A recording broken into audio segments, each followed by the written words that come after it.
আসসালামু আলাইকুম। চাচাতো ভাইদের সাথে ঘুরতে বের হলাম।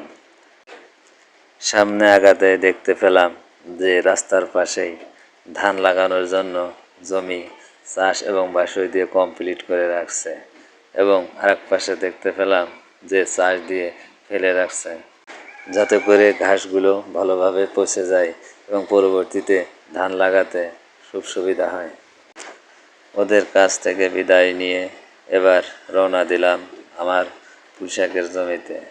পুঁইশাক কী অবস্থা দেখার জন্য সোজাসুজি হাঁটতে শুরু করলাম এবং পাটের জমির পাশ দিয়ে যেতেই বারবার যেন ওই ড্রেনের ভিতরে পড়ে যাওয়ার উপক্রম। আপনারা একটা জিনিস দেখতে পাচ্ছেন যে একটা জমি ঘাস মরে একদম সাদা হয়ে আছে। এর একটাই কারণ যে পরবর্তীতে এই জমিতে কফি লাগানো হবে। কফি লাগানোর জন্য জমি প্রস্তুত করে রাখা হচ্ছে। আমাদের এলাকায় সবজি চাষের মেন হলো পাতাকপি, ফুলকপি। হাঁটতে হাঁটতে সোজা চলে যাচ্ছি আমার পুঁইশাকের জমির দিকে। যেতেই যে জমিটা দেখতে পাচ্ছেন এটা হলো মুখী কচুর জমি, যেটা বর্তমান বাজারে খুব বেশি দেখা যাচ্ছে এই মুখী কচু, এবং এটা আমাদের এলাকায় খুব কম, তবে দেখছে এবার একজন লাগাইছে এই মুখী কচু। এখন আমি চলে আসছি আমার পুঁইশাকের জমিতে। পুঁইশাকের জমির পাশেই বিশ্ব রোড, যেটা মাগুরা এবং ঝিনাইদহ হাইওয়ে রোড, এবং এই পুঁইশাকের জমিতে প্রচুর পরিমাণে ঘাস, কারণ যে পরিমাণে বৃষ্টি হচ্ছে যদি ঘাস না থাকে তাহলে পুঁইশাক খুব দ্রুত নষ্ট হয়ে যাবে। আমার জমির পাশেই দেখতে পাচ্ছেন একটা লাল গাভী যে পানির ভিতরে বেঁধে রাখছে, পানির ভিতরে বাঁধা অবস্থায় ঘাস খাচ্ছে।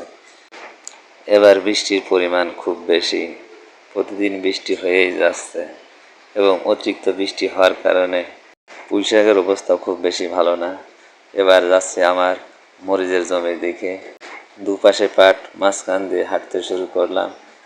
মরিচের জমিতে যাওয়ার পর দেখি যে মরিচ থেকে লাল হয়ে আছে, তবে কিছু মরিচের আমার বীজ রাখা দরকার, তাই পাকা পাকা মরিচগুলো তুলে নিলাম যাতে করে বীজ রাখা যায়।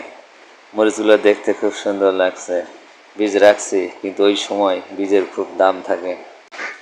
এবার রওনা দিলাম আমার পাশের একটি বাজারে, কারণ আমার এলাকায় হাঁসের ডিম 20 টাকা পিস, তারপরও পাওয়া যাচ্ছে না। একজনকে বলেছিলাম যে কিছু ডিম দেওয়ার জন্য, মূলত সেই ডিম আনার জন্যই যাওয়া।